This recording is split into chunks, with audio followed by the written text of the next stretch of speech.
When Melissa's stepdaughter brought home her new boyfriend, the whole house changed. He was polite, charming, and too confident for his age. But his eyes, those didn't match his smile. They lingered on Melissa a little too long, like he already knew something about her. Her husband brushed it off, said she was overthinking. A week later, he was dead in what police called an accident. But Melissa had seen the look that night. The same look that started it all. And deep down, she knew one of them had planned it. Melissa always believed that control kept life safe. Every dish had its place. Every towel folded the same way. She ran her house like clockwork, and that order made her feel grounded. Her husband Tom often joked that she ran their home like a business. But for Melissa, structure meant peace. She didn't trust chaos. It reminded her too much of the life she'd left behind.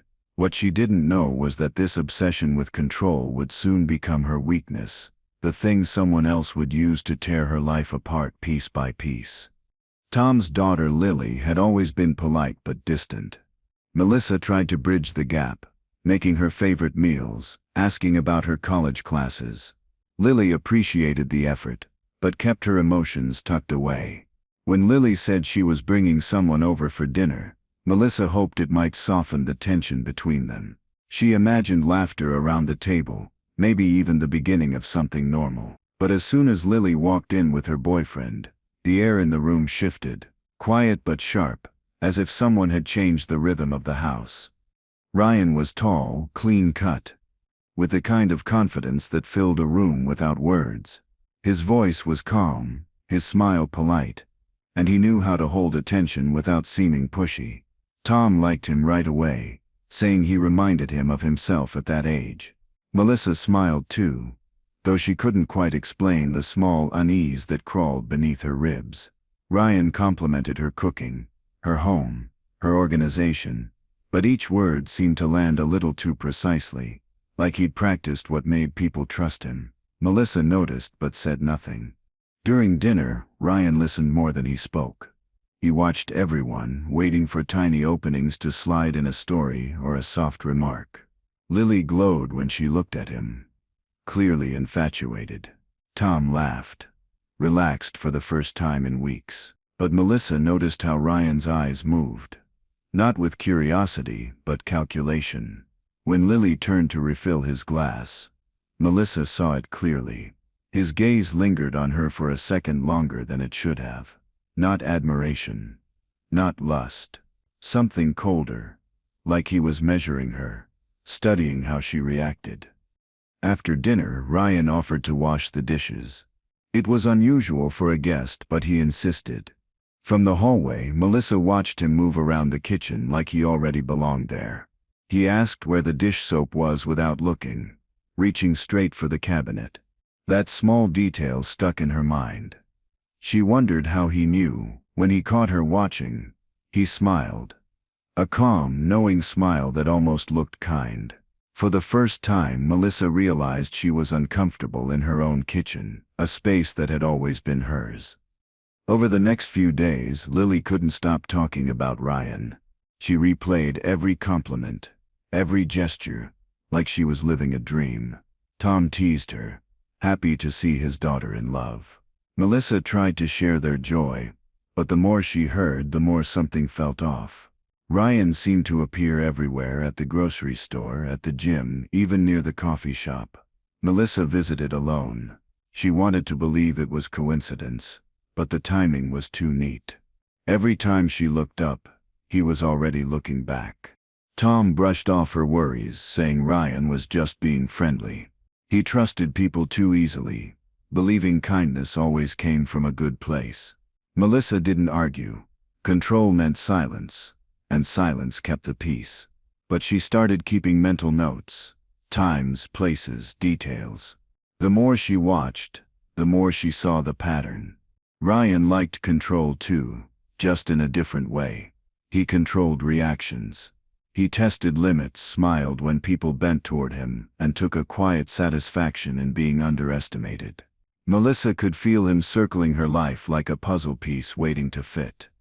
One afternoon, Melissa found Ryan in the backyard, trimming the rose bushes.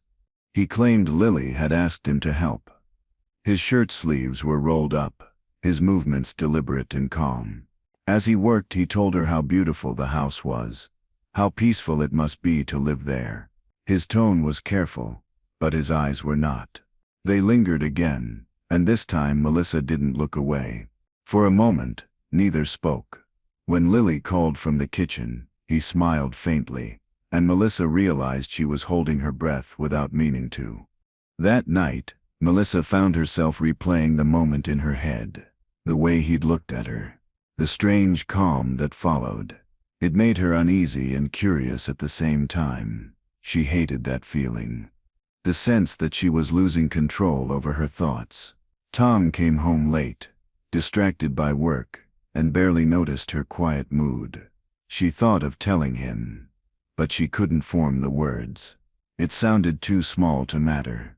She convinced herself she was imagining things, but deep down something had already begun to shift. The following weekend, Ryan joined them for dinner again. He brought flowers, the same kind Tom used to buy her years ago. Melissa didn't mention it, but the choice unsettled her. He laughed easily, charming everyone, even managing to make Lily's sarcasm seem endearing. By dessert he had Tom praising him for his ambition and manners. Melissa watched silently, feeling outnumbered. She noticed how Ryan's eyes met hers across the table, how the corners of his mouth twitched like he was hiding something. In that moment, she knew he wanted her to notice. After they left the table, Melissa began clearing the plates.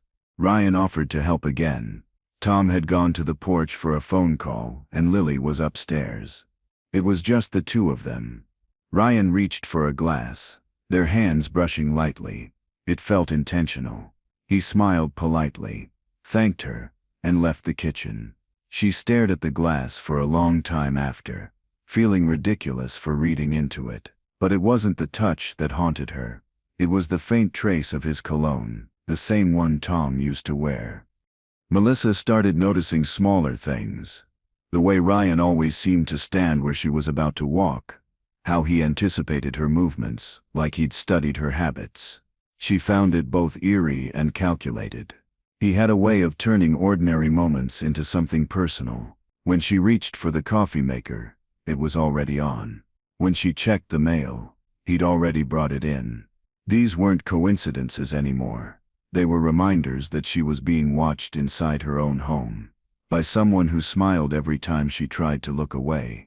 Tom began working longer hours at his firm, often getting home after midnight.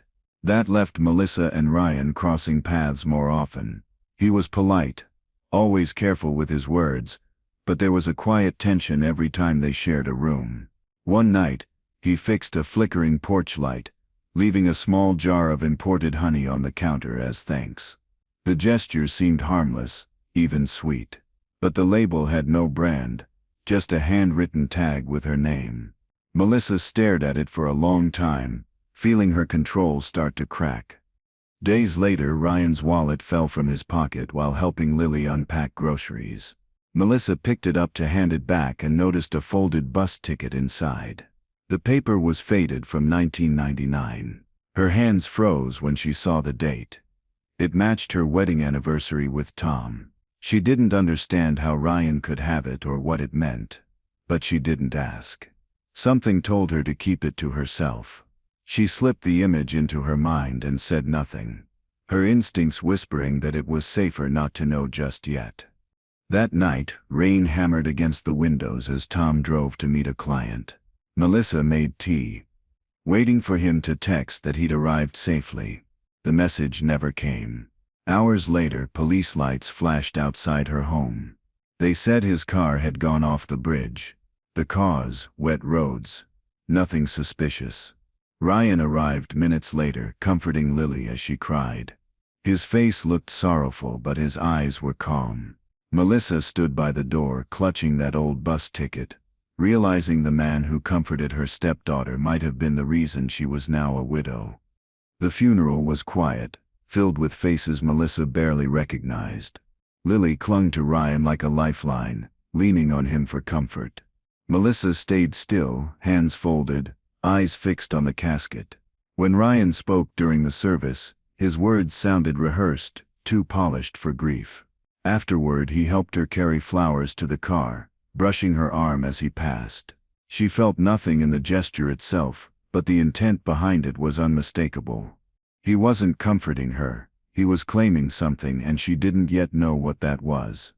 After Tom's death, Ryan became a constant presence.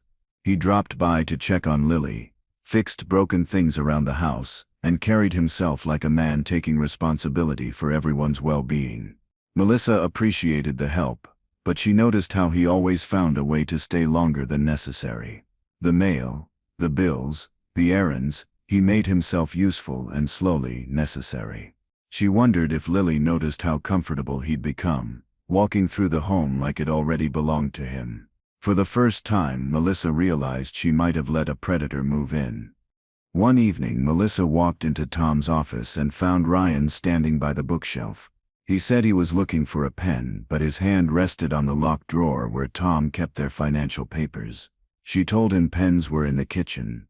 He smiled and left unbothered. When she checked the drawer later, the lock had been forced open, though nothing seemed missing. She placed a small camera in the room the next morning, pretending it was for safety. That night, the footage showed Ryan standing there again, unmoving, staring directly at the camera lens. Melissa deleted the footage before Lily could see it. She sat in the dark afterward, feeling the weight of every decision she'd ignored. Control meant she couldn't appear paranoid. If she accused him without proof, she'd lose Lily's trust. But the silence was becoming unbearable. Every sound in the house felt deliberate, every shadow too familiar. She stopped sleeping in the bedroom, choosing the couch instead. The smell of Ryan's cologne lingered in the hallway, always faint, always close. She began to understand. He wanted her to know he was watching. He was testing how far she'd bend. The following morning, Ryan acted as if nothing had happened. He made Lily breakfast, helped clean the kitchen, and left for errands with a kiss on her forehead. Melissa studied him, trying to find cracks in the mask. There were none. His calm unnerved her more than anger ever could. When he returned, he handed her a small gift bag, a jar of imported honey, the same as before. This time, the label read pure. She thanked him with a smile she didn't mean. That night, she hid the jar in the pantry behind old cereal boxes. Days passed with quiet politeness. Ryan started repairing things that didn't need fixing. The mailbox, the garden lights, the fence. He always left something small behind where he worked, like a mark of ownership. A screwdriver, a rag, a folded note, without words. Lily thought it was sweet, but Melissa saw the pattern. He wasn't helping, he was establishing territory. The calm routine became its own prison. She noticed him humming under his breath sometimes. The same tune every time, a low, steady rhythm that matched the toll of a distant bell she couldn't get out of her head. Melissa started researching Ryan online. His social media looked too clean, as if curated for effect. No old photos, no childhood friends, no family. Every post was recent and generic. Quotes about growth, success, and destiny. She tried searching his name in public records, but found nothing before 5 years ago. It was like he'd appeared out of thin air. That night she dreamt of Tom's car on the bridge again, the tires screeching against wet pavement. When she woke, the sound of that same bell filled her ears, even though the house was perfectly still. Melissa went through Tom's desk, searching for anything Ryan might have taken. The insurance folder was missing. Panic set in like a slow wave. She called Tom's office, pretending to confirm paperwork, but they said everything had already been handled. Ryan had signed as a witness. She hung up, numb. She walked into the living room to find Ryan laughing with Lily, arm draped casually around her shoulder. Melissa forced a smile and asked if anyone wanted tea. Ryan looked at her for a second too long and said he'd prefer honey instead. The message was clear. Lily began changing in subtle ways. She no longer went out with friends, spent less time talking to Melissa, and deferred to Ryan on every decision. He convinced her to take a break from college, saying she needed time to heal. Melissa tried to reason with her, but Lily only grew defensive. The house that once echoed with chatter became quiet, heavy with unspoken tension. Melissa felt her control slipping again. She started leaving the lights on at night, not out of fear but as a reminder to herself that she was still the one keeping the darkness away. One afternoon, Melissa's neighbors stopped by to offer condolences. As they spoke by the door, Ryan appeared suddenly, polite but firm, cutting the conversation short. The neighbor left awkwardly, sensing discomfort.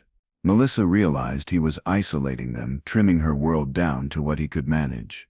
Later, she found the neighbor's sympathy card torn in half and placed on her nightstand. No note, no explanation, just the halves neatly aligned as if arranged on purpose. She didn't confront him.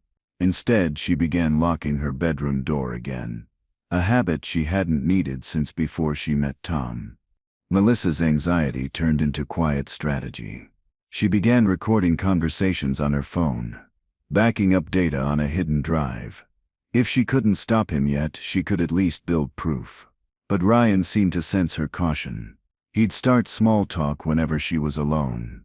Always gentle, always patient. He was careful not to cross any line that could be reported. But every word was laced with hidden intent.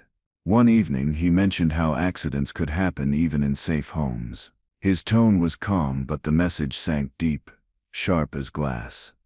Lily grew defensive anytime Melissa hinted at unease. She accused her of trying to ruin her relationship, of being jealous of her happiness. Those words cut deep. Melissa realized Ryan had already turned Lily against her. She stopped trying to warn her directly. Instead, she focused on observation, learning his rhythms. Every evening, he spent exactly 20 minutes in Tom's office. He claimed to meditate there. But once, Melissa found faint fingerprints on the inside of the cabinet door, where Tom's safe used to be. She knew now that Ryan wasn't just dangerous. He was preparing something. That night, the old fire alarm went off in the hallway for no reason. Melissa got up to check it, finding it wired incorrectly, as if tampered with. Ryan appeared behind her, calm and half asleep, asking if everything was okay. She nodded, pretending it was nothing.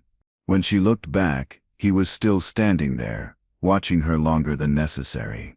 She couldn't tell if the alarm malfunctioned, or if he wanted her awake. Either way, sleep didn't return. She sat in the living room till sunrise, counting seconds between the chimes of that faint, distant bell in her head. Ryan's presence began to feel heavier, not through words but through his absence. She'd walk into a room and see something slightly moved. The chair, the curtain, her tea mug turned upside down. Small changes that told her he'd been there. Lily seemed blind to it all, busy planning their future together. One afternoon, Ryan mentioned wanting to move in for convenience. Melissa didn't respond. She saw the confidence in his smile. He'd already decided. He wasn't asking for permission. He was announcing control. Melissa realized she couldn't outtalk him anymore. She needed a plan to outthink him. That night, Melissa checked the footage from the hallway camera she had reinstalled. Around midnight, Ryan appeared on screen, walking toward her bedroom door. He didn't knock or open it. He just stood there staring for nearly a minute before turning away. She deleted the clip again. Not out of fear but out of calculation. The more he thought she was unaware, the more he would reveal. But she also knew she couldn't keep living this way. The walls of her own house were becoming his stage, and she was the audience he wanted trapped in every scene. Ryan began managing Lily's finances under the excuse of helping her stabilize.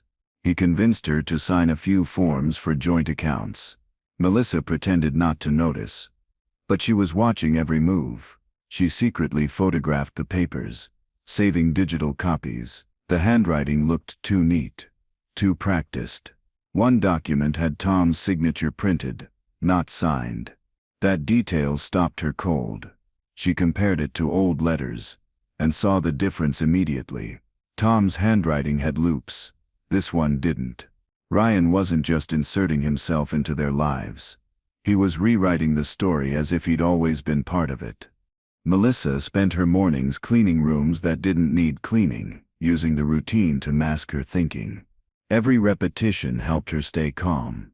But the fear underneath it kept growing. She started noticing Lily laughing less. Ryan had slowly stripped her of independence while keeping her grateful.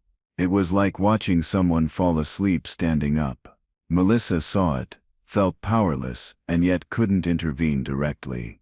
Control, once her armor, now caged her. The realization came quietly. She wasn't protecting Lily anymore. She was surviving inside the same trap, only she could see the walls. Melissa began studying Ryan's habits. He left for errands every morning at exactly 9 and returned around 11. She used that window to explore his room. One day she found a small stack of unsent postcards in his drawer. Each was written to a different woman in different towns. All with the same words, promises of a new beginning and an ending initial. RC. She took photos and hid the cards back where she found them. That night she searched the names online and found one connection. All those women had lost someone under unclear circumstances. Melissa brought one postcard to the police, hoping they'd see what she did.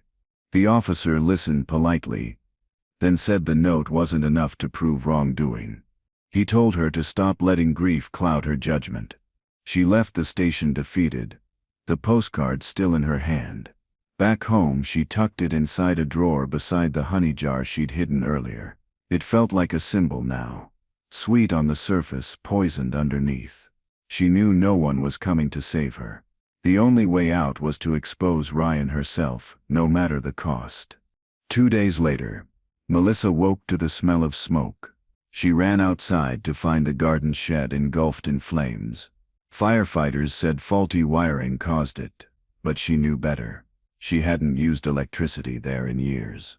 Ryan appeared minutes later, conveniently close, carrying a bucket of water and shouting her name. He played the part well, hands dirty, face concerned, but his shirt smelled faintly of gasoline.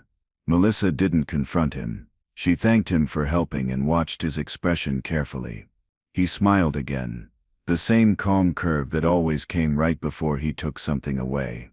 Lily grew restless, sensing the tension but not understanding it. She blamed Melissa's grief for the distance between them. Ryan encouraged that idea, comforting Lily with patience that looked sincere. He told her stress could make people imagine threats. Lily repeated that line to Melissa, almost word for word. Melissa stopped arguing. She simply nodded and retreated into silence, pretending exhaustion. But inside she was storing everything. Every phrase, every expression, every action. Ryan thought she was unraveling. She was actually recording the exact script he was using, waiting for the right scene to flip the story back. Ryan started showing up at odd hours, claiming work calls or emergencies. Once, Melissa found him standing in the living room after midnight, staring at a family photo on the wall. When she asked what he was doing, he said he couldn't sleep. His tone was calm, eyes steady, but there was something hollow behind them. She returned to bed and locked the door. Hours later she woke to the faint echo of a bell again. Only this time it came from outside. When she looked through the blinds, Ryan's car was gone. He hadn't driven anywhere in weeks. The next morning, Ryan pretended nothing was unusual. He made coffee, humming that same low tune she'd heard before. The same rhythm as the bell. Melissa sat across from him, matching his calm. Every movement was part of an unspoken war. He offered her honey for her tea, but she declined. He smirked, saying she should learn to sweeten her mornings. That phrase lodged in her mind like a warning. She realized he was toying with her, reminding her of his control in small, ordinary ways that looked harmless to anyone else, but felt like chains to her. Later that day, Melissa found the honey jar back on the counter again, perfectly clean, as if someone had washed and replaced it. She hadn't touched it since the fire. The lid was loose this time. She opened it and found a folded paper inside. A blank note with only her initials written in tiny letters at the bottom. The message wasn't a threat. It was a statement. He knew everything she'd done. He'd been in every room. Melissa placed the jar in the trash but knew it didn't matter. He'd already made the whole house his message. That evening, Lily announced her engagement. She was glowing, proud, and certain that her father would have approved. Melissa stood frozen, every thought colliding at once. Ryan wrapped an arm around Lily, smiling for the photo. When the flash went off, Melissa caught his reflection in the mirror behind them, expression blank, eyes locked on her instead of the camera. She realized the next phase of his plan had begun, and this time, he wasn't hiding it. Whatever he wanted, he now had legal access to pursue it. Melissa smiled back, pretending to celebrate, already plotting her next move. The engagement dinner was held at the same restaurant where Tom once celebrated his promotion. The night felt like a cruel imitation of happiness. Ryan raised his glass and toasted to new beginnings and second chances, locking eyes with Melissa as he said it. Everyone laughed, unaware of the private message behind his words. She smiled politely, but every muscle in her body stayed alert. The sound of a bell from the kitchen made her flinch, a reminder she couldn't shake. Ryan noticed and smirked slightly, as if confirming that he knew exactly what haunted her now. After dinner, Melissa drove home alone while Ryan and Lily stayed behind. The empty house echoed in her head, every tick of the clock louder than usual. She walked through each room, checking doors and windows like routine would save her. On Tom's desk she found a photo of their wedding she'd forgotten to frame. The edges were burnt, slightly singed, though she'd never kept it near a flame. She turned it over and saw faint fingerprints on the back, too large to be hers. She sat down, clutching the picture, realizing she was being rewritten out of her own life. Ryan started sleeping over more often, and Melissa noticed how he subtly replaced things around the house. His toothbrush in the bathroom, his jacket on the chair, his shoes near the door. Each object marked territory. He was building permanence through small acts of intrusion. Lily seemed happy, unable or unwilling to see the control behind his kindness. Melissa felt like a guest in her own home, her presence shrinking. Every night she wrote down what she saw, keeping a quiet record. The more she documented, the clearer the pattern became. He wasn't improvising. He was executing a plan. Melissa began to study his patterns like a puzzle. Every conversation followed structure, compliment, control, correction. He never argued outright. He made people feel foolish for disagreeing. Once he joked about how widows should remarry quickly to avoid suspicion. Lily laughed, but Melissa didn't. He caught her eye, smiling faintly. His calm unnerved her more than threats ever could. She realized Ryan didn't need violence to dominate. He used charm as a leash, and everyone willingly put it on. Melissa decided to stop reacting emotionally. If she wanted to survive this game, she had to stop playing by his rules.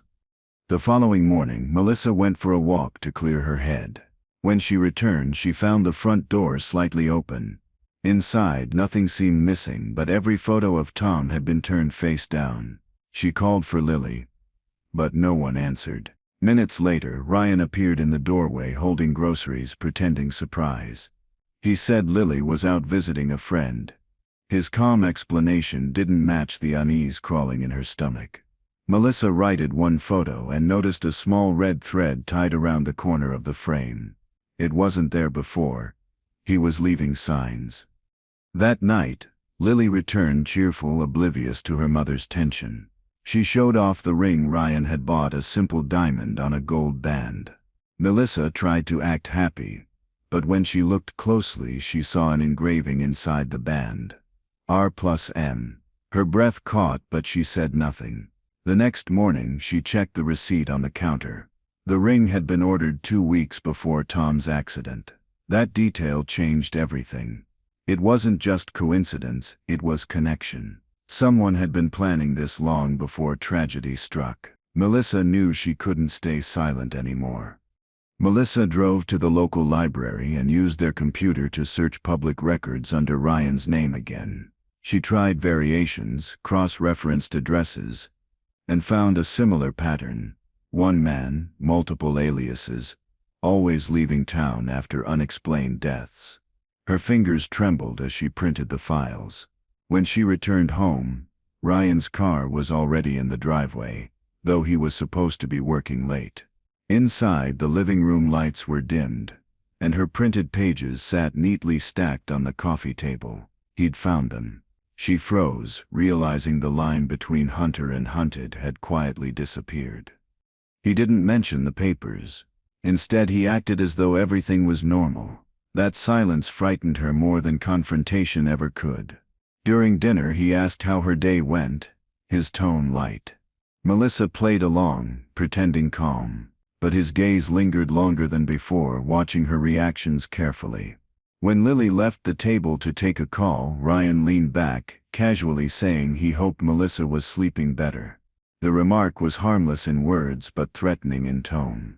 She excused herself, walking upstairs without looking back. She knew he'd watch her go, memorizing her fear step by step. In her room, Melissa locked the door and pulled out her notebook labeled Truth.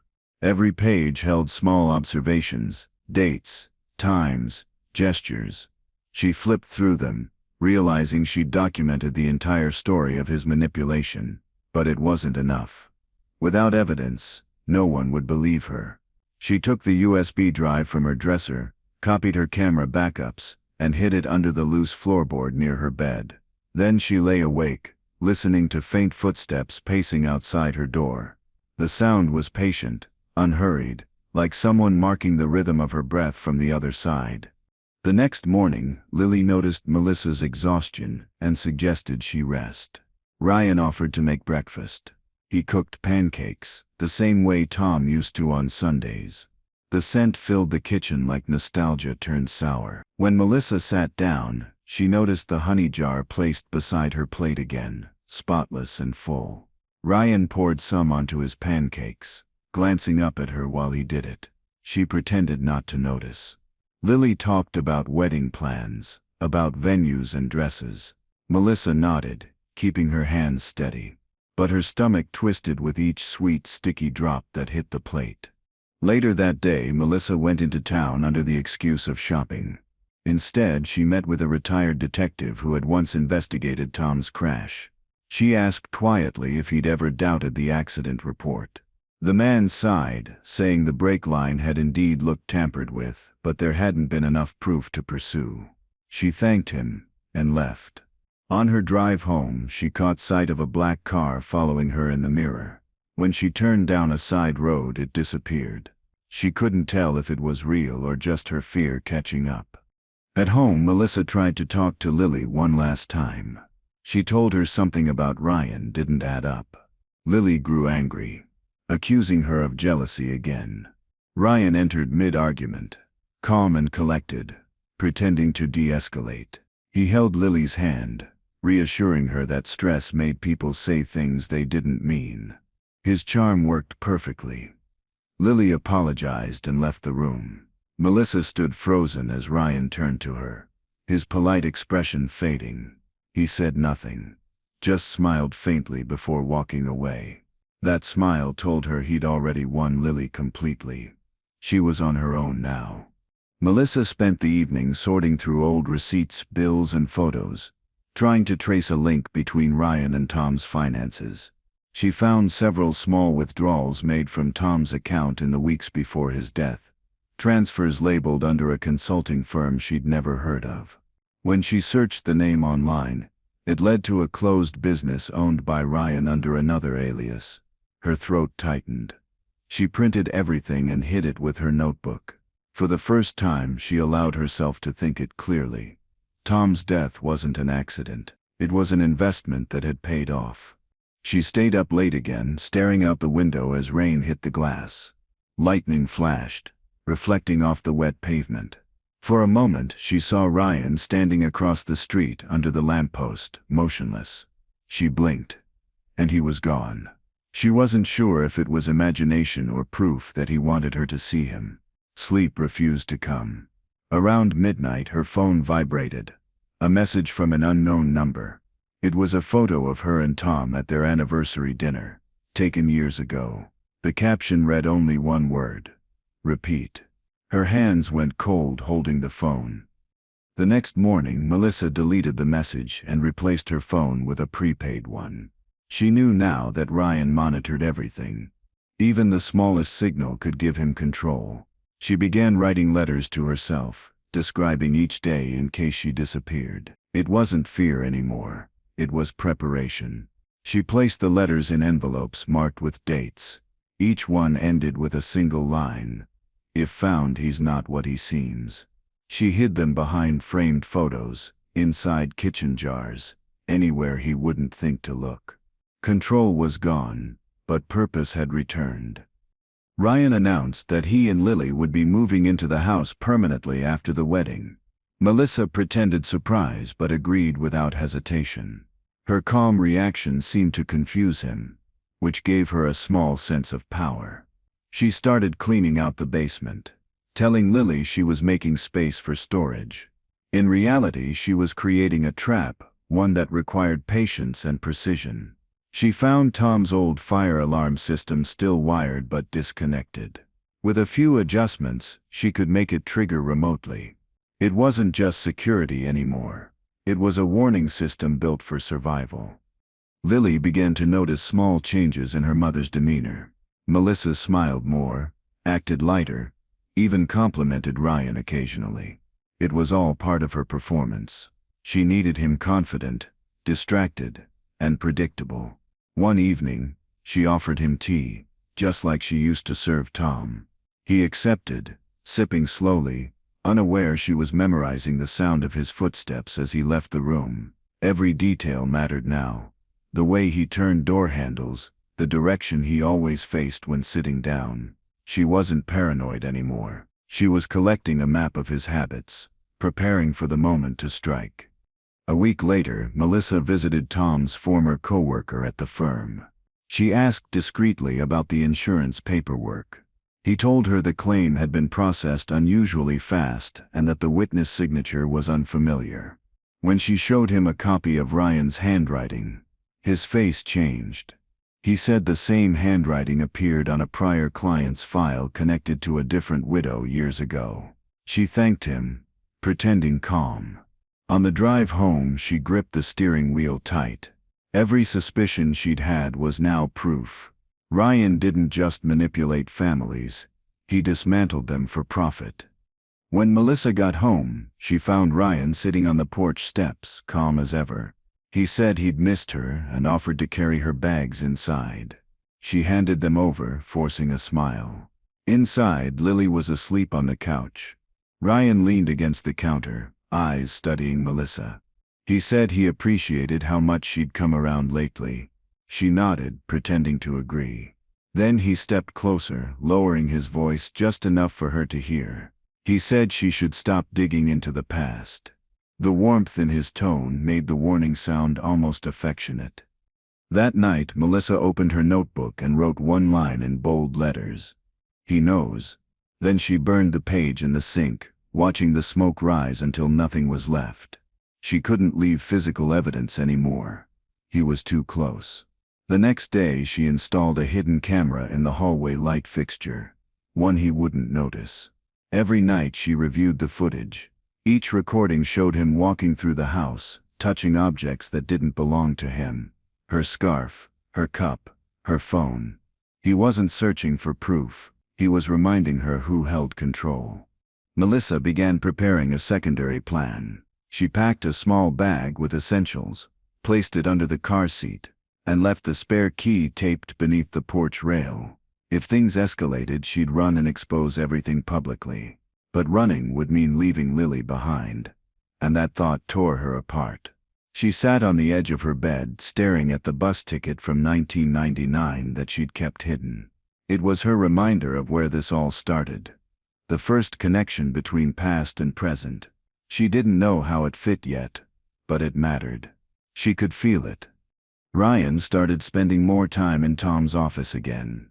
Melissa avoided confrontation, pretending she didn't care. But curiosity gnawed at her. One afternoon, when he went out for groceries, she unlocked the drawer and found the safe door slightly ajar. Inside was a printed insurance check, dated only days before Tom's death, addressed to Ryan's consulting company. She took photos, heart pounding. Just then, the sound of the front door opening echoed through the hall. She shoved the papers back, closed the drawer and stepped into the kitchen. When he entered, she was calmly peeling an apple, smiling faintly. Ryan studied her face, perhaps sensing something different. He asked if she'd found everything she was looking for. She replied she'd just been cleaning. He smiled in that patient way that disguised cruelty. That night she unplugged all visible cameras and left one hidden running silently. It captured Ryan standing outside her bedroom door again, whispering something too low to hear. Then he turned and walked toward the basement. She followed quietly and saw the faint glow of a lighter flicker once before darkness swallowed it again. She didn't sleep after that. Something was about to ignite. The next morning, Melissa found Lily's engagement ring sitting on the kitchen table. Lily said she'd taken it off while showering, but the placement felt intentional. Melissa picked it up, staring at the engraving. R+M. The letter combination mocked her. She slipped the ring into her pocket, realizing it was no longer just a symbol of love. It was a reminder of ownership. She planned to keep it until she could decide what to do. Ryan noticed but said nothing. His silence wasn't ignorance. It was strategy. Both of them now waited for the other to move first.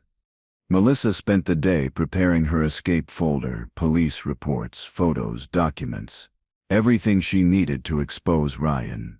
But deep down, she knew exposure alone wouldn't stop him. He thrived on manipulation, not fear. She needed to hit him where it hurt. His control. That night, she poured the honey jar into the sink, letting it swirl down the drain. At the bottom, a small folded note emerged, sealed with wax. It read, "We start fresh, soon." The handwriting was Tom's.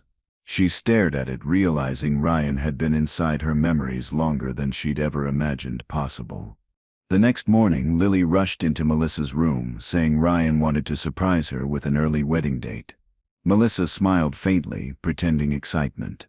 Inside, her thoughts ran cold. The speed wasn't about love, it was about control. Ryan wanted everything finalized before anyone could question him. Melissa nodded, asking to help plan the event. Ryan agreed too easily, which only confirmed her suspicion. As soon as he left for work, she hid the note from the honey jar under the mattress. Her instincts told her it wasn't just a threat, it was a timeline. Something was coming soon. Melissa spent the afternoon cleaning the basement again, using it as an excuse to check her modifications. The fire alarm wires were ready. All she needed now was to connect them to the motion sensor she'd hidden behind the shelves. It wasn't designed to harm, just to trigger sound and light at her signal. Her plan wasn't revenge, it was exposure. If she could make him panic in front of Lily, the mask would finally break. Every move from now on had to be quiet, precise, invisible. One misstep, and he'd turn the entire house into her cage again. Ryan came home early, saying his meeting got canceled. His shirt sleeves were rolled, his tone casual. He asked what she was doing in the basement. She smiled, saying she was clearing Tom's old things. His gaze drifted toward the fire alarm for half a second. Then he smiled again and told her to rest more. When he left, she realized he already knew. The game wasn't secret anymore. It was shared. They were both pretending ignorance, each waiting for the other to make the first open move. The house felt smaller now, like walls closing in on truth. That night, Lily told Melissa about her nightmares, dreams where Ryan fell from the bridge where Tom died. Melissa held her gently, feeling the weight of unspoken guilt. She wanted to tell her everything but couldn't risk it yet. Ryan entered mid-conversation, soothing Lily instantly with his voice. He was good at that, turning fear into dependence. Melissa watched, memorizing the rhythm of his words, the soft tone that wrapped danger in comfort. When he looked at her over Lily's shoulder, his eyes were steady, almost proud. He knew she wouldn't speak. He was right, for now. The following day, Melissa drove Lily to her dress fitting. The air between them was light, almost normal. For a brief second, Melissa wished it could stay that way. As Lily stepped out, she left her phone unlocked on the seat. A message appeared, Ryan's name, followed by a heart. Melissa glanced at the preview. She's starting to figure it out. Don't worry. Her breath stilled. It wasn't addressed to Lily. It was to someone else. She didn't open it, but took a photo. When Lily returned, Melissa smiled like nothing happened. She finally had her leverage. Back home, Melissa printed the photo and placed it in her notebook. Proof of deceit. But something about the message felt incomplete, like half of a puzzle. She's starting to figure it out. The wording meant there was another she, maybe another woman, maybe another victim. Melissa spent hours searching the names from the old postcards again, tracing one to a closed obituary file. The woman had died in a house fire 2 years earlier, cause listed as electrical. It mirrored her shed fire almost exactly. The pattern was too perfect to ignore. He'd been rehearsing for years. Ryan came home late that night, reeking faintly of smoke and rain. He kissed Lily's forehead and looked at Melissa without a word. His calm face revealed nothing, but his hands were trembling slightly as he poured himself a drink. She noticed, control slipping, even for him. He sat down, saying he'd been stuck behind a car accident. Melissa nodded, pretending to believe it. The news that night confirmed no such crash occurred nearby. For the first time, she realized fear had shifted. He wasn't untouchable anymore. If he was nervous, that meant he finally saw her as a threat. Melissa stayed up, waiting until she heard Ryan's footsteps fade into the bedroom. Then she went to the garage and pulled out Tom's old toolbox. Inside were wires, screws, and the remote device that once controlled the alarm system. She reconnected it carefully, testing the circuit quietly. A faint red light blinked, steady and alive. It wasn't a weapon, it was her voice. If things escalated, that sound would fill the house, drawing attention. She didn't want to destroy him violently. She wanted truth to expose him, but truth always burned, and she was ready to light the match. The next morning, Ryan acted overly cheerful, humming while cooking breakfast. He suggested the three of them go out for lunch. Melissa agreed, knowing he was trying to test her composure. During the meal, he reached across the table to fix her napkin, an unnecessary gesture that looked affectionate. Lily smiled, thinking it sweet. But under the table, Melissa's hands stayed clenched. She'd learned how to mask her tension with calm now. Control was returning, but not the old kind. This was survival control, built on endurance and patience. Every smile was a shield, every nod a quiet blade. Later that day, Melissa checked the camera feed from the hidden hallway device. It showed Ryan opening the basement door, staring straight into the darkness for several minutes. He didn't move, just listened, as if waiting for something to reveal itself. Then he closed the door and left. She replayed it twice, unsure what he was searching for. Maybe he already knew her plan. Maybe he was creating his own. The uncertainty felt unbearable, but she couldn't back down now. The moment she stopped playing, he'd win. The fire alarm wasn't just for safety anymore, it was her countdown clock. That evening, Melissa found a note slipped under her bedroom door. It read, "We can end this quietly, or you can make it loud." No signature. She burned it immediately. Every part of her screamed to leave, but she couldn't abandon Lily to him. She checked the floorboard, making sure her USB and documents were still safe. They were. As she covered it again, she caught her reflection in the mirror. Tired eyes, gray strands, the weight of too many years spent trying to hold things together. Control had cost her peace. Now it would cost her everything else. Lily spent the next few days in wedding planning chaos, completely unaware of the tension around her. Ryan played the perfect fiancé, showing affection publicly while keeping his distance privately.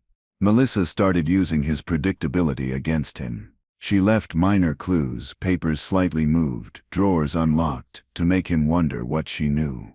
Each time he confronted her silently through his gaze, she offered nothing back. The uncertainty began to unnerve him. He was losing rhythm, and she could see it. The balance was shifting. For the first time, Melissa felt something close to power instead of fear. A thunderstorm hit that night. Power flickered, casting brief shadows through the living room. Ryan stood by the window watching the rain. Melissa brewed tea and handed him a cup. He accepted, thanking her with a look she couldn't read. For a long moment, the only sound was the steady drip of rain. He asked if she missed Tom. She said she did. Then he asked if she blamed him for what happened. Her pulse steadied before answering. No. He smiled faintly. Both of them knew it was a lie. The house felt alive, listening to every word. When Melissa woke the next morning, Lily was gone. Her phone sat on the counter with a text from Ryan saying he'd taken her out for a surprise. Panic rose, but she forced herself to stay still. She turned on the hallway camera feed. It showed Ryan loading bags into the car before dawn. She checked the basement next. The alarm wires were cut cleanly, as if by someone who knew exactly where to look. On the shelf sat a small metal lighter with the engraved letters RC. He'd found her trap. The game wasn't private anymore, it was war. Hours later, Lily called, cheerful and oblivious, saying they were visiting the nearby lake. Melissa kept her voice calm, asking her to be safe. When the call ended, she sat in silence, staring at the photo of Tom and the burnt wedding picture beside it. Patterns repeated until someone stopped them. She decided she wouldn't wait for fate to choose. She packed a small bag with the documents, the lighter and the bus ticket. If Ryan wanted to burn everything down, she'd let him, but this time she'd control the fire. Not out of rage, but revelation. When they returned, the air between them was too calm. Ryan walked in first, holding flowers. Lily followed, humming softly. Melissa took the bouquet, setting it on the counter. There was something strange about the stems, each one tied with a thin red thread, the same as the one she'd found on Tom's photo. Ryan's expression never faltered. He kissed Lily's forehead, saying he'd unpack later. Then he turned toward Melissa, the faintest trace of satisfaction on his face. She realized he was reminding her that he still controlled the script. Only this time she'd written her own ending. That night, Melissa checked the calendar. The date matched Tom's death anniversary. The realization hit like static in her chest. Every event, Lily's engagement, the trip, the flowers, had been orchestrated around this day. Ryan wasn't just repeating patterns, he was reenacting them. She opened her notebook and wrote in block letters, "Pattern reset tonight." Her hands trembled, but her mind stayed sharp. She reconnected the alarm system one final time, testing the sound briefly before silencing it. Then she waited, the rain beginning outside, just like that night a year ago. History was circling back, but not the same way. Lily went to bed early, exhausted from the trip. Ryan stayed downstairs, reading a book. Around midnight, Melissa poured herself a glass of water and walked past him.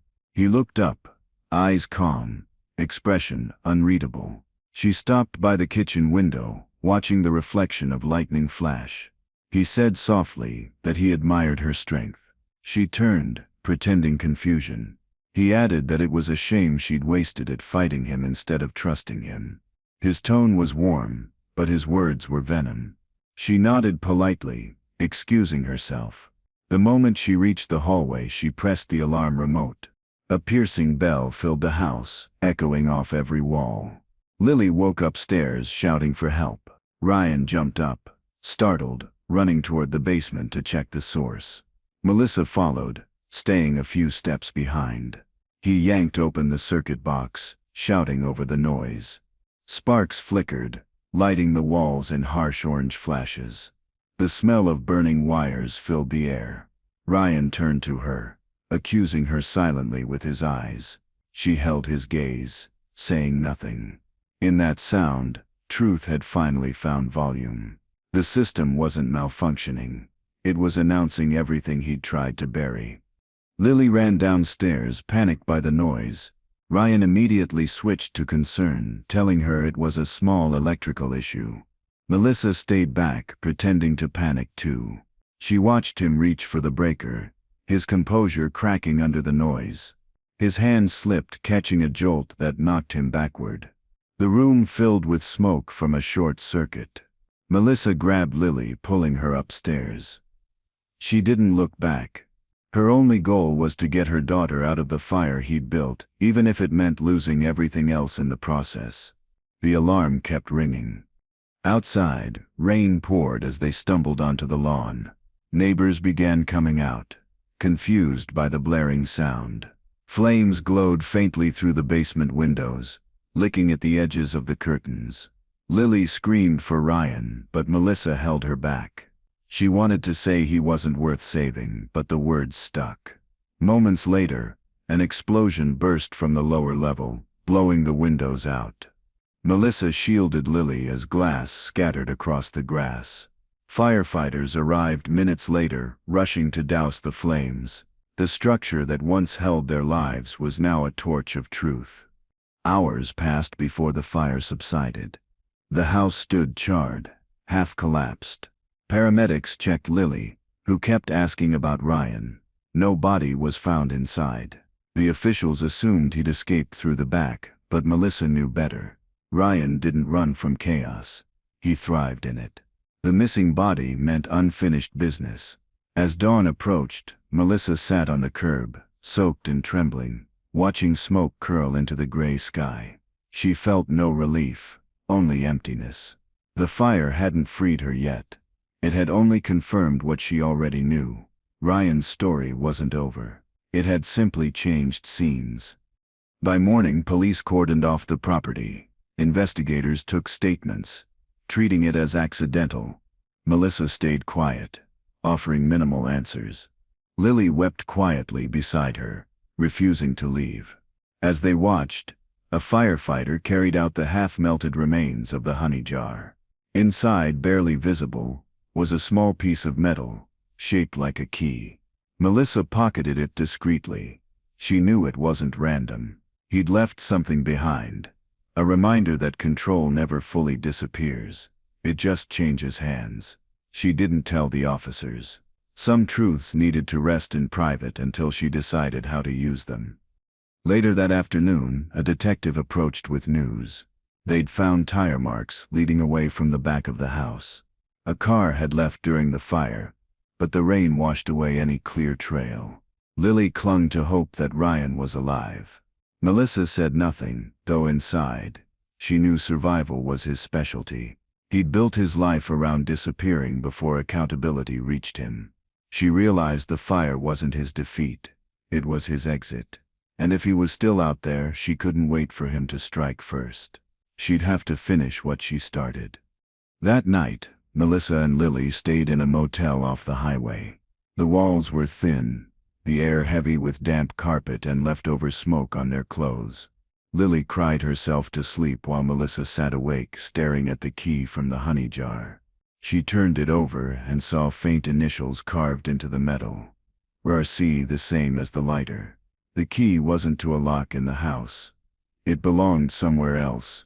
She didn't know where yet, but the thought of finding out kept her awake. The game wasn't over. It had only changed its rules. Melissa woke to the sound of rain tapping on the motel window. Lily was still asleep, her face pale and peaceful for the first time in days. The smell of smoke lingered on their clothes, clinging like memory. Melissa sat by the small table, laying out the key beside the bus ticket and lighter. 3 objects, 3 clues, each pointing to something she didn't yet understand. The numbers engraved on the key caught her eye. It wasn't random. It matched the last digits of Tom's old storage unit. Her heart tightened. Maybe the answers had been waiting all along. She told Lily she needed to handle paperwork and drove to the storage facility on the outskirts of town. The attendant looked surprised when she presented Tom's ID card, expired but still recognizable. The key turned easily in the lock. Inside, the air was dry and heavy with dust. Boxes lined the walls, some labeled in Tom's handwriting. She opened the nearest one and found financial documents, receipts, and a folder marked Consulting Partners. Inside were contracts bearing Ryan's name. The dates went back 5 years, long before Lily met him. He'd been part of Tom's world long before she knew. Melissa sat on the floor, flipping through the papers in disbelief. Ryan had been advising Tom's firm under a different company name, the same one that appeared on the insurance transfers. Their partnership had ended abruptly days before Tom's death. A handwritten note from Tom sat at the bottom of the folder, addressed to R. It read, "This stops now. I can't be part of it anymore." Her stomach turned. She understood what Ryan had done. Tom had tried to cut ties and Ryan had made sure that separation never happened. It wasn't business, it was punishment. Melissa gathered every file, placing them carefully in her bag. When she stepped out, the attendant handed her an envelope. He said was found in the unit months ago. Inside was a photograph of Ryan standing beside Tom outside the firm, both smiling. On the back someone had written, "Partnership Renewal."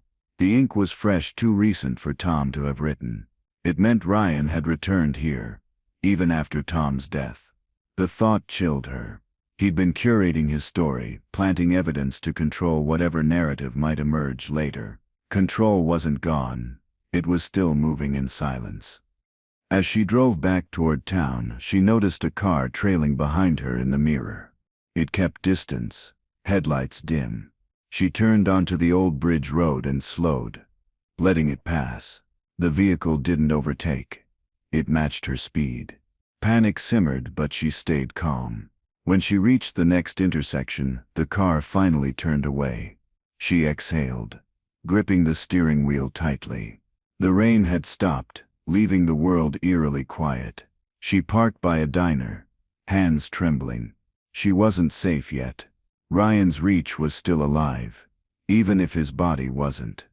Inside the diner, she ordered coffee and pulled out the documents.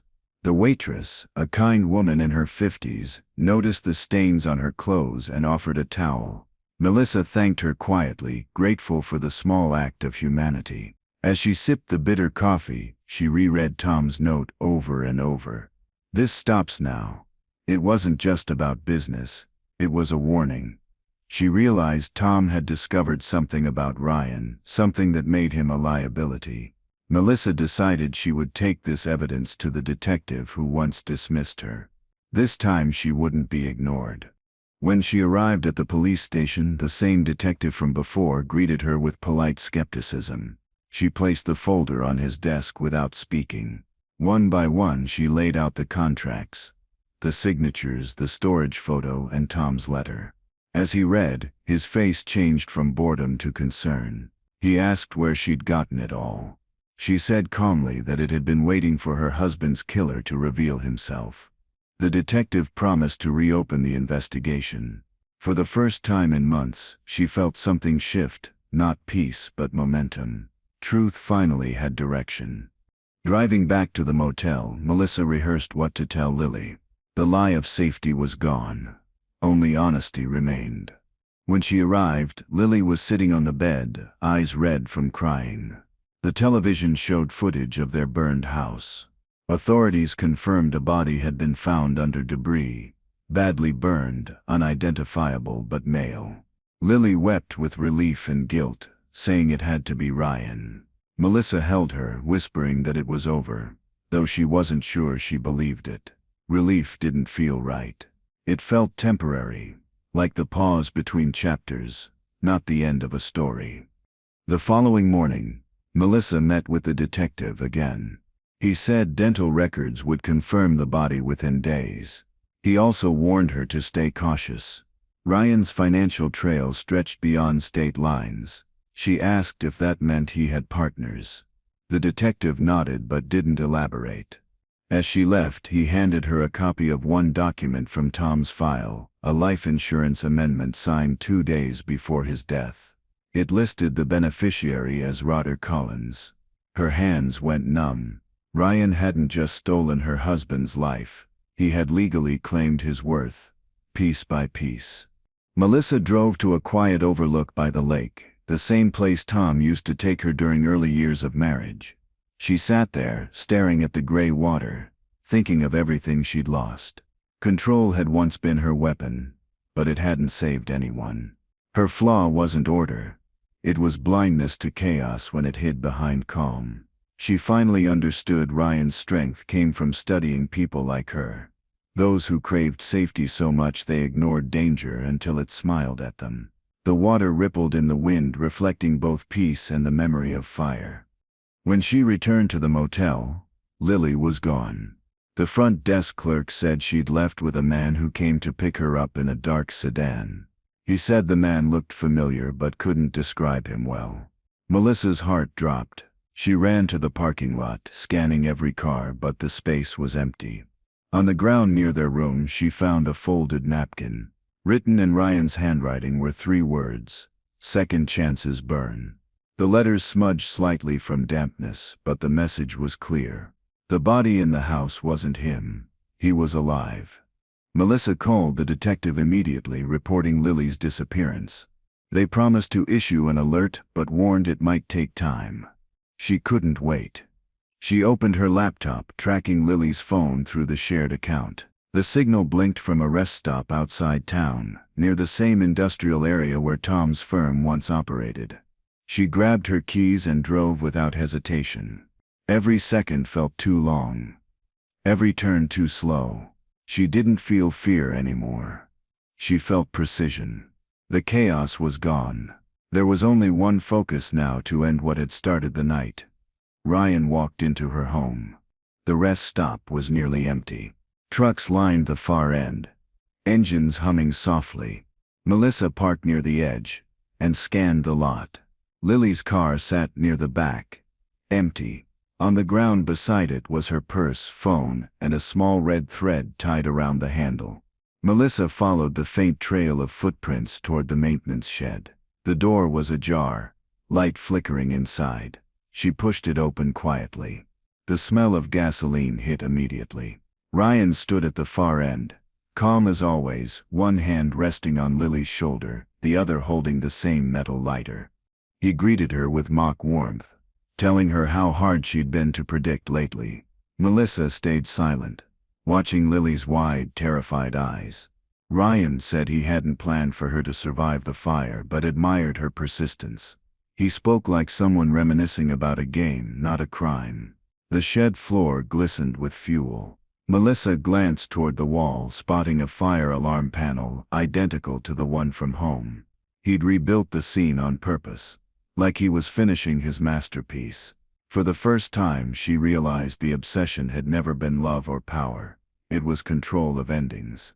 Melissa stepped forward slowly, keeping his attention while her hand slid into her coat pocket. She still had the small remote from the alarm system. It wasn't connected to anything here, but he didn't know that. She said calmly that Tom's files were already with the police, that every truth was out. Ryan smiled, saying truth was easy to rewrite if no one survived to tell it. His thumb flicked the lighter open, flame steady. Melissa lifted the remote and pressed the button. A piercing shriek filled the shed. Ryan flinched instinctively, dropping the lighter. That second was enough. Lily ran toward her mother as Melissa kicked the lighter away. Ryan lunged forward, grabbing Melissa's arm. They struggled, slipping on the wet floor, his grip tightening like iron. He whispered that she'd never control anything again. She twisted, slamming the lighter into his hand, forcing him to release. Lily grabbed the remote, pressing it again. The alarm blared louder, echoing across the lot. Truck drivers began running toward the shed. Ryan froze, realizing he'd lost his stage. Melissa shoved him back and he stumbled, hitting the wall hard. Flames caught the spilled fuel near his feet. The explosion was smaller than the one before, but violent enough to send debris flying. Melissa shielded Lily as the wall cracked, fire consuming the room. Ryan's scream cut through the noise, then vanished into the roar of flames. She dragged Lily out into the rain, coughing and shaking. The drivers pulled them to safety, calling for help. The shed collapsed. Moments later, the fire devouring everything inside. Melissa looked at the wreckage, knowing there'd be no doubt this time. The man who thrived on control had finally been undone by the chaos he created. Paramedics checked them on site, confirming only minor injuries. The police arrived soon after, questioning Melissa about what happened. She told them everything. No more restraint, no more silence. When they found Ryan's car nearby with fake IDs, keys, and burner phones, the detective finally believed her story completely. The investigation expanded into multiple states, linking Ryan to several suspicious deaths. Lily sat beside her, trembling, clutching her hand.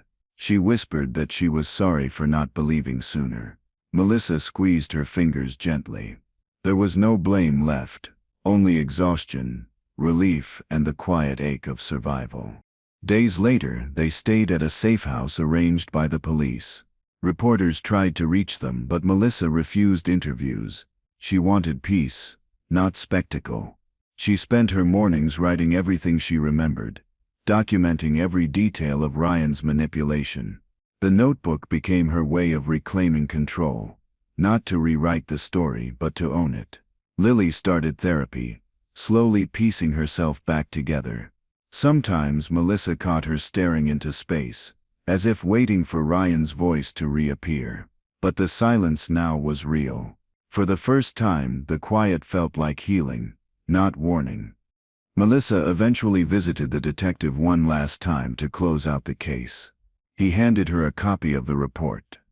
Ryan Collins confirmed dead by DNA analysis.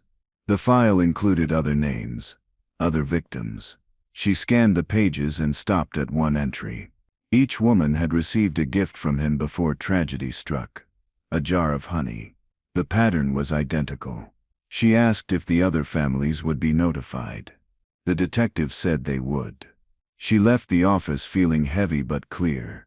Ryan's legacy was documented now, stripped of charm, recorded only as the damage he caused. Back home, Melissa began searching for a new place to live. She didn't want to rebuild the old house or revisit the same memories. Instead, she found a small apartment overlooking the city park. It was quiet, simple, nothing like the life she once clung to. She unpacked slowly, organizing shelves without obsession. The bus ticket from 1999 went on her dresser beside the key and lighter, symbols of everything she'd endured. For the first time, order wasn't control. It was peace. She didn't need to guard her space anymore. She just needed to fill it with something alive. One afternoon she visited Tom's grave, bringing fresh flowers. The air smelled faintly of rain and cut grass. She stood there a long time, speaking softly about everything that had happened. She didn't ask for forgiveness. She simply shared truth. For years she'd believed silence kept love intact, but it had only made her a prisoner of her own restraint. As she left, she noticed the faint ringing of a bell from the nearby church tower. This time, it didn't feel haunting. It felt like acknowledgement, a sound marking the end of one story and the quiet start of another. Melissa began volunteering at a support group for women who had escaped manipulation or financial abuse. She didn't share every detail of her own story, but the others saw strength in her calmness. She listened more than she spoke, helping them find words for their pain. Lily joined her sometimes, quieter but growing stronger. Together they built something small but steady, a life not built on control but connection. Melissa realized healing wasn't about forgetting. It was about learning how to live without fear dictating every step. She'd lost everything once. Now she was learning what freedom felt like. Months passed, and news of Ryan's crimes spread across states. Detectives uncovered accounts, victims, and hidden properties he'd used to manipulate families. One report mentioned a house in another city, still under his name, containing personal items and notes. Authorities asked Melissa if she wanted to claim any possessions found linked to her husband. She declined. She didn't need to touch the remnants of his web. But later that night, curiosity tugged. She opened her old notebook, flipping through the pages. Each line carried scars, but they were hers. Control had once broken her. Now it anchored her truth. One evening, as the sun set behind the city, Melissa sat by her window writing the final page of her story. She ended it with a simple line: "Some fires destroy, others reveal." She placed the notebook on the table beside the framed photo of her and Lily, both smiling faintly, faces calm. Outside, the sound of distant bells echoed through the park. They no longer signaled warning, they marked survival. Melissa closed her eyes, breathing in the still air. For the first time, she wasn't waiting for the next move. The game was over, and she had won. Weeks turned into months, and the world slowly moved on. News outlets replaced Ryan's name with new headlines, but Melissa couldn't forget. She still woke sometimes expecting to hear that low, steady hum of his voice somewhere behind her. The fear never vanished. It simply learned to coexist with peace. Each morning she brewed coffee and opened her window to the sounds of traffic, children, and the distant toll of bells. Life had rhythm again. Not perfect, not free of ghosts, but real. Every sound now reminded her that survival wasn't quiet. It was proof she was still here. Lily began taking classes again, determined to finish her degree. The changes in her were subtle but steady.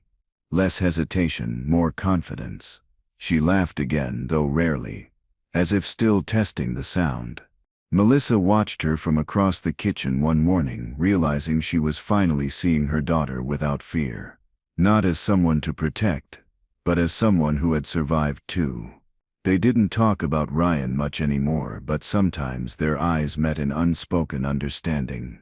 The shared silence wasn't avoidance, it was healing, built from knowing what they'd overcome without needing to relive it out loud. Melissa spent more time outside now, walking through the park with a notebook always tucked under her arm. Writing had become her quiet therapy. She no longer wrote to document but to reflect. To understand how control and love could blur until both felt the same. She wrote letters to Tom too, not for closure but gratitude. He tried to warn her in his own way.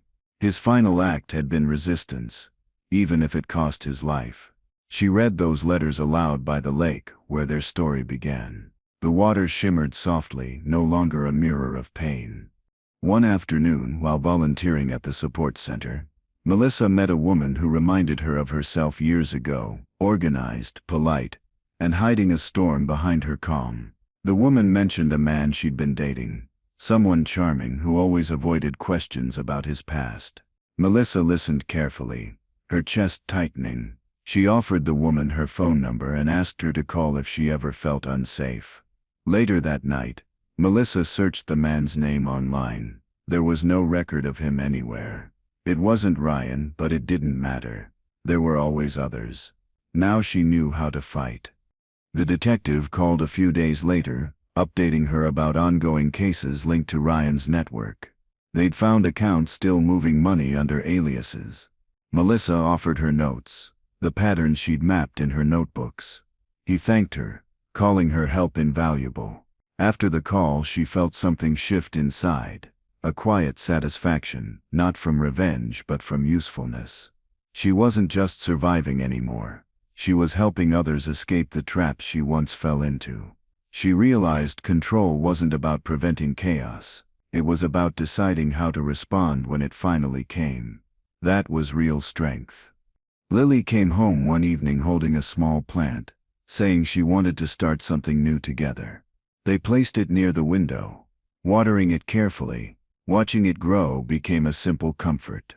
Melissa noticed how the sunlight caught the leaves every morning, the way life found its way through cracks and shadow.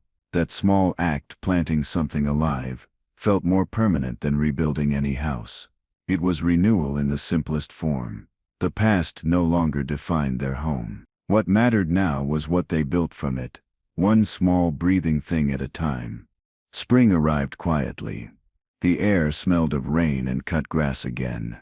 Melissa took Lily to visit the ruins of their old neighborhood. The house was gone, cleared to bare earth. A new foundation was being laid for a different family. She watched construction workers laugh. music playing faintly from a radio. There was no sorrow, only distance. The ghosts here had done their part.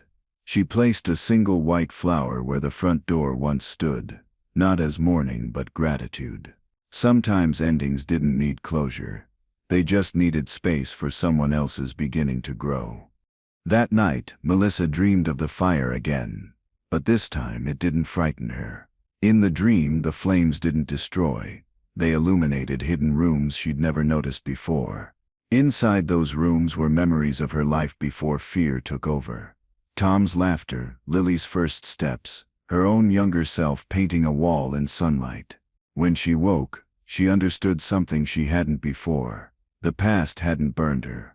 It had revealed her shape. The woman she was now wasn't broken. She was defined by everything she'd walked through and still had the courage to face. Melissa began giving talks at the community center about recognizing manipulation and financial abuse. Her voice was steady, her tone calm. She didn't share names or personal details, but her story resonated. People leaned in, not because it was dramatic, but because it was real.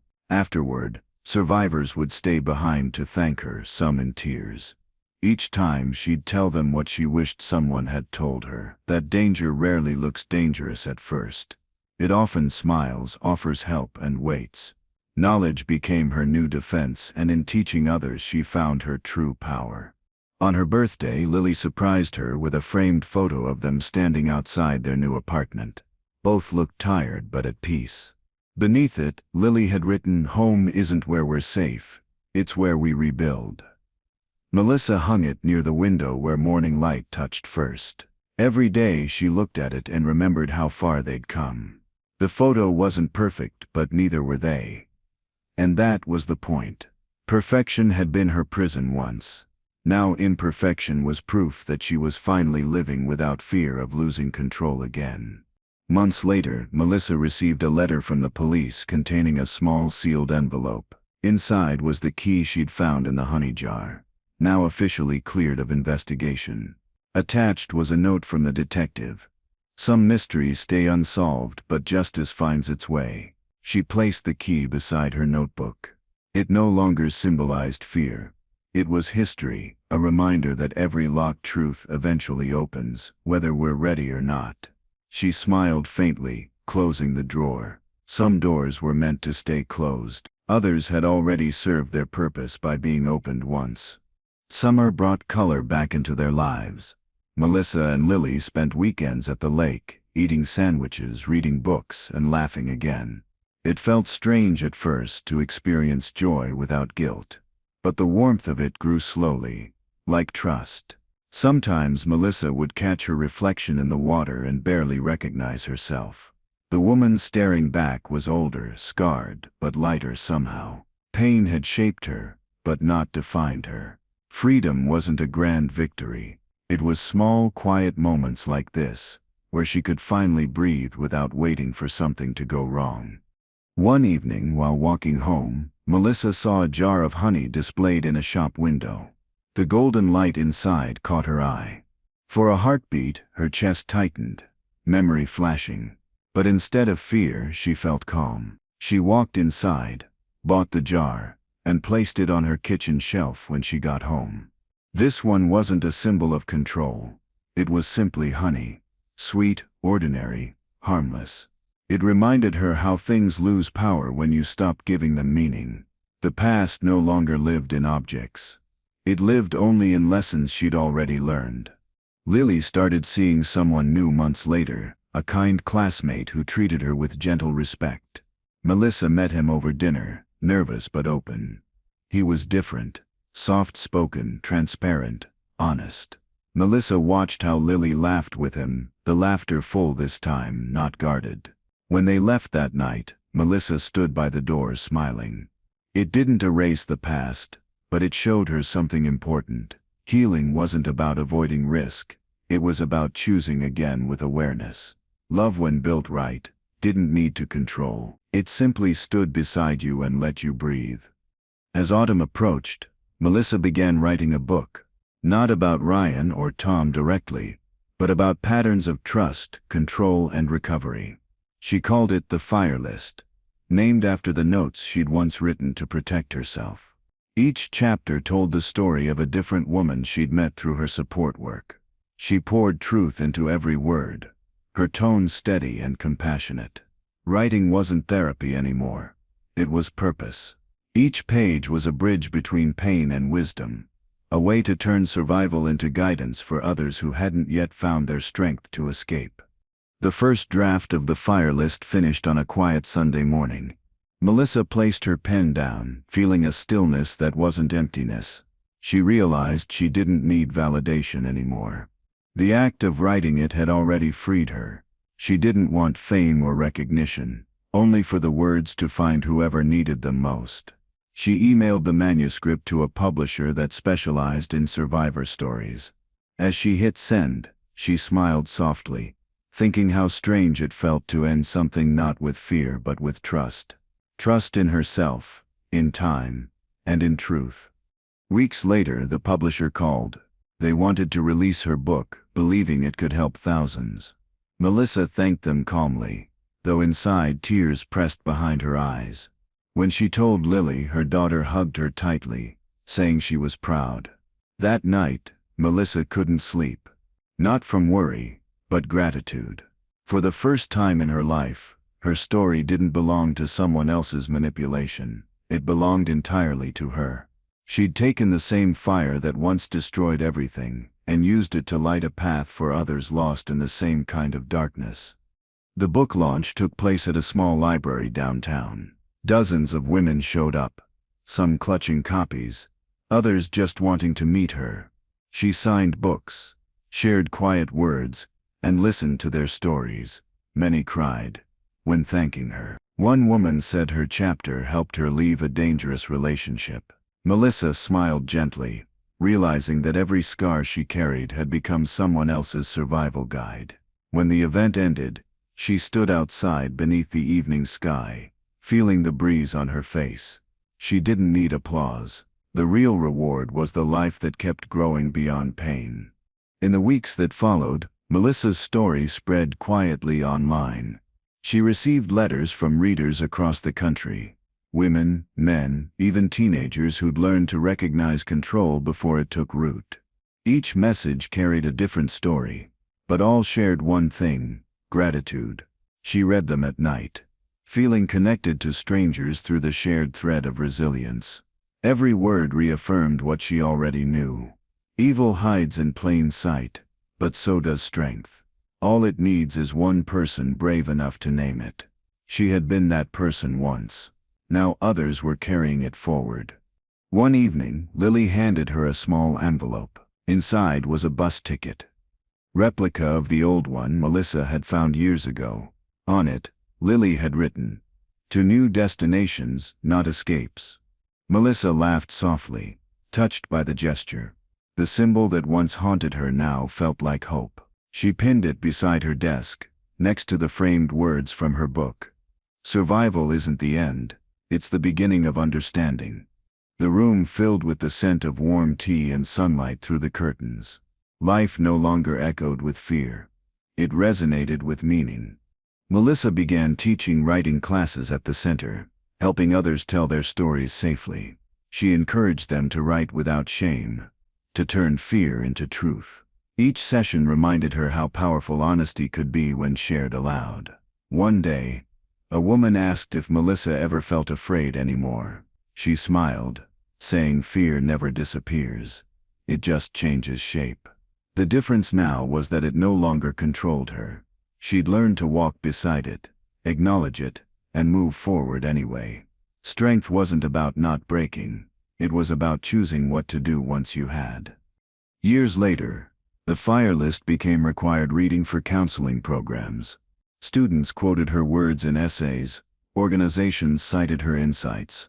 Melissa never chased recognition, but she accepted it with quiet gratitude. She still lived in her small apartment, still volunteered, still visited the park every morning. The world saw her as a survivor, but she'd stopped using that word. She preferred witness. A survivor escapes. A witness learns, remembers, and teaches. She wanted her story to stay alive, not as trauma but as testimony, proof that awareness could stop another fire before it ever started. On the anniversary of Tom's death, Melissa and Lily returned to the lake.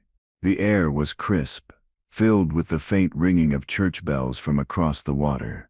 They sat quietly, sharing sandwiches, no words needed. Melissa reached into her bag and took out the old lighter, now rusted and harmless. She tossed it gently into the lake, watching it sink beneath the ripples. Lily smiled, understanding without explanation.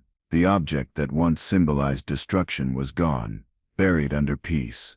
Some things needed to rest where they couldn't burn anyone again. As evening settled, Melissa stood by the lake, the sun melting into gold across the horizon. She thought of every woman she'd met, every life touched by fear and recovery. The fire hadn't just changed her, it had connected her to a world of others who refused to stay silent. She realized that control wasn't her enemy, fear was, and the only way to conquer fear was to face it with knowledge and compassion. She took Lily's hand, their reflection shimmering in the fading light, two survivors no longer defined by survival but by choice. When they returned home, Melissa placed the last jar of honey she'd bought on the table. It glowed softly under the evening light. She dipped a spoon, tasted the sweetness, and smiled. No fear, no memory, just flavor. Life wasn't about forgetting what burned. It was about finding sweetness again after the smoke cleared. Outside, the bells rang one final time, echoing through the city. She closed her notebook and whispered softly to herself, not as a survivor but as someone free. The fire that once destroyed her world had become the light that guided her through it.